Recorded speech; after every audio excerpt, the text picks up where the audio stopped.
નમસ્કાર, દિવસભરના તાજા સમાચારોમાં તમારું સ્વાગત છે। તમારી સાથે હું છું પિનલગીરી ગોસ્વામી। સમાચારો વિસ્તારથી જાણીએ એ પહેલા મહત્વના સમાચારો ઉપર એક નજર। નમસ્કાર મિત્રો, આજની વિડીયોમાં વાત થશે 77 કરોડનું કૌભાંડ કરીને ભાગી જનારો આરોપી 20 વર્ષે ઝડપાયો છે। ત્યારે આગળ વાત થશે ગૂગલની ઓફિસનો દેખાવ જોઈને તમે ચોંકી જશો। આગળ વાત થશે બંગાળમાં GBS સિન્ડ્રોમનો કહેર, 3ના થયા છે મોત। ત્યારે આગળ વાત થશે રશિયાનું અદ્યતન ફાઇટર જેટ પહેલીવાર ભારતમાં આવશે। ત્યારે આગળ વાત થશે એકલી મહિલા BSF જવાને ઘૂસણખોરોના પ્રયાસને નિષ્ફળ બનાવ્યો છે। ત્યારે આગળ વાત થશે રાજપીપળામાં ખેલ મહાકુંભ 3.0નો ભવ્ય પ્રારંભ થયો છે। આગળ વાત થશે વડોદરા અને આસપાસના લોકો માટે કુંભમાં જવા ટ્રેન દોડાવવાની માગ સામે આવી છે। આગળ વાત થશે અમદાવાદથી પ્રયાગરાજ કરતાં અમદાવાદથી લંડન જવાની ટિકિટ સસ્તી છે। ત્યારે આગળ વાત થશે કંગના રનૌતે મોનાલિસાની પ્રશંસા કરી છે। આગળ વાત થશે કોંગ્રેસના સાંસદ રાકેશ રાઠોડની રેપના આરોપમાં ધરપકડ કરવામાં આવી છે। ત્યારે આગળ વાત થશે વડોદરામાં પોલીસની હાજરીમાં મારામારીનો વિડીયો વાયરલ થયો છે।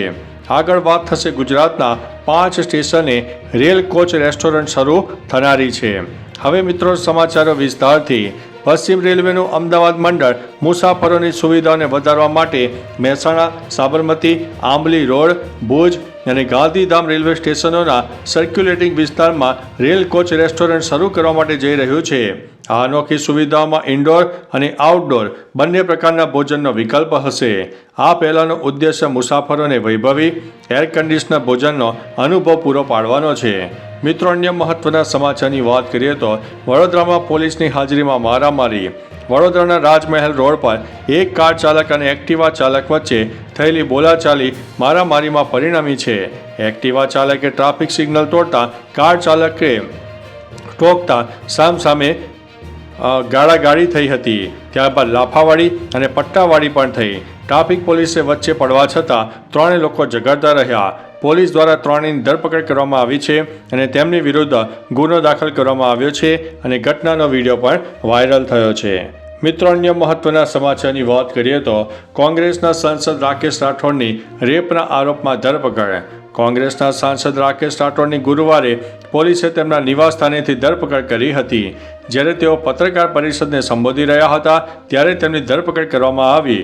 રાઠોડ પર એક મહિલા પર દુષ્કર્મનો આરોપ છે અને તેની જામીન અરજી હાઈકોર્ટે ફગાવી દીધી છે। કોતવાલી નગર પોલીસે રાઠોડની તેના ઘરેથી ધરપકડ કરી છે। તે સમયે તેઓ આ બાબતે પ્રેસને નિવેદન આપી રહ્યા હતા। મિત્રો, અન્ય મહત્વના સમાચારની વાત કરીએ તો કંગના રનૌતે મોનાલિસાની પ્રશંસા કરી છે। કંગનાએ તેના ઇન્સ્ટાગ્રામ પર મહાકુંભ ગર્લ મોનાલિસાનો ફોટો શેર કર્યો છે, જે આ દિવસોમાં ઇન્ટરનેટ સેન્સેશન બની ગઈ છે। દરેક જગ્યાએ ટ્રેન્ડ થઈ રહી છે। કંગના મોનાલિસાની ચાહક બની ગઈ છે। મોનાલિસાનો ફોટો શેર કરતી વખતે તેણે ખૂબ તેની પ્રશંસા કરી છે। કંગનાની આ પોસ્ટ સોશિયલ મીડિયા પર વાયરલ થઈ છે। કંગનાએ લખ્યું છે કે શું ફિલ્મ જગતમાં સાવલી અભિનેત્રીઓ છે। મિત્રો, અન્ય મહત્વના સમાચારની વાત કરીએ તો અમદાવાદથી પ્રયાગરાજ કરતાં અમદાવાદથી લંડન જવાની ટિકિટ સસ્તી। અમદાવાદની પ્રયાગરાજ જતી વિમાનની ટિકિટ મોંઘી થઈ ગઈ છે। ફેબ્રુઆરી માસના બીજા સપ્તાહમાં અમદાવાદથી 9 કલાક અને 40 મિનિટનો સમય લઈને લંડન પહોંચતા ફ્લાઇટનું ભાડું ₹30,623 છે, જેની સરખામણીએ આ જ સમયે અમદાવાદથી 1.5 કલાકનો સમય લઈને પ્રયાગરાજ પહોંચાડેલી ફ્લાઇટનું ભાડું ₹34,340 છે। આ ઉપરાંત અમદાવાદ દુબઈનું one way airfare Ahmedabad Dubai કરતાં 3 ગણું ઓછું છે।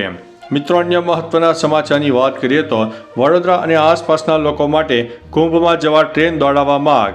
પ્રયાગરાજમાં હાલ કુંભનો મેળો ચાલી રહ્યો છે। વડોદરાના સાંસદે રેલ મંત્રાલય સમક્ષ વધુ એક ટ્રેન દોડાવવા માગ કરી છે। કુંભ મેળા ખાતે વડોદરા સહિત આસપાસના શ્રદ્ધાળુઓને જવા માટે વધુ એક ટ્રેન ફાળવવા વડોદરાના સાંસદે રજૂઆત કરી છે। તેઓએ આ ઉપરાંત રાજ્ય સરકારને અમદાવાદમાંથી જે રીતે બસનું આયોજન કરવામાં આવ્યું છે તેવી જ રીતે વડોદરામાં બસની વ્યવસ્થા કરવા માટે રજૂઆત કરી છે। મિત્રો, અન્ય મહત્વના સમાચારની વાત કરીએ તો રાજપીપળામાં ખેલ મહાકુંભ 3.0નો ભવ્ય પ્રારંભ થયો છે। રાજપીપળાના છોટુભાઈ પુરાણી વ્યાયામ વિદ્યાલય ખાતે ખેલ મહાકુંભ 3.0નો પ્રારંભ થયો હતો. રાજપીપળામાં જિલ્લા કક્ષાની કબડ્ડી અને વોલીબોલ સ્પર્ધાનો શુભારંભ બિરસા મુંડા ટ્રાઇબલ યુનિવર્સિટીના કુલપતિ ડૉક્ટર મધુકર એસ પાડવીના હસ્તે થયો.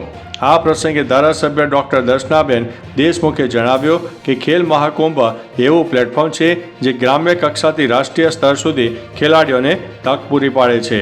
મિત્રો, અન્ય મહત્વના સમાચારની વાત કરીએ તો એકલી મહિલા બીએસએફ જવાને ઘૂસણખોરોના પ્રયાસને નિષ્ફળ બનાવ્યો છે.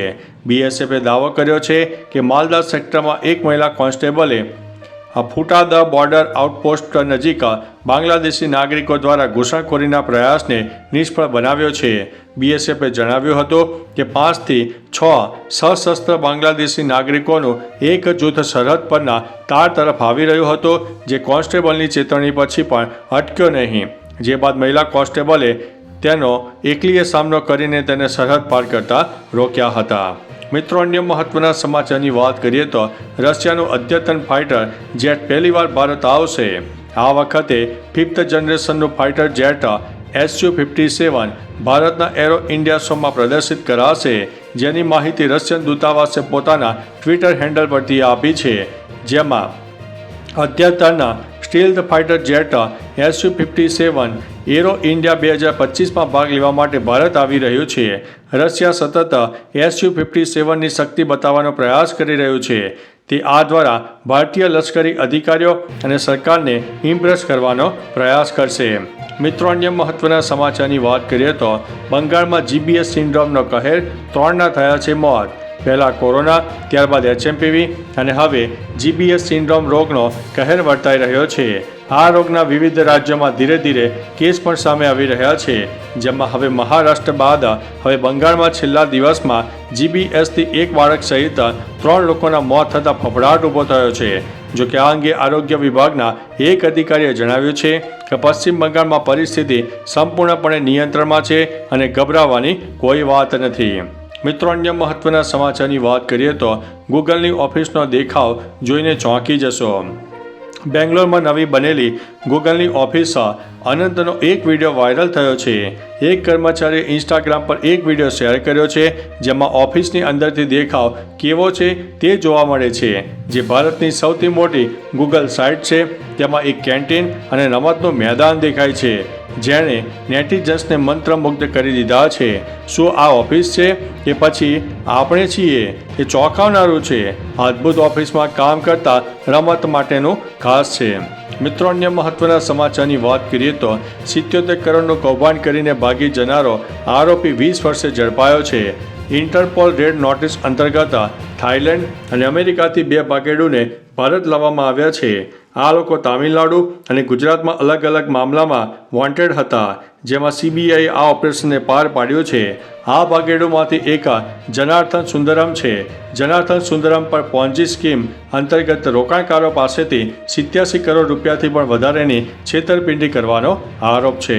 તો ચાલો મિત્રો, ફરીથી દેશ અને દુનિયાના સુપરફાસ્ટ સમાચાર લઈને મળતા રહીશો. ત્યાં સુધી અમને રજા આપશો. નમસ્તે.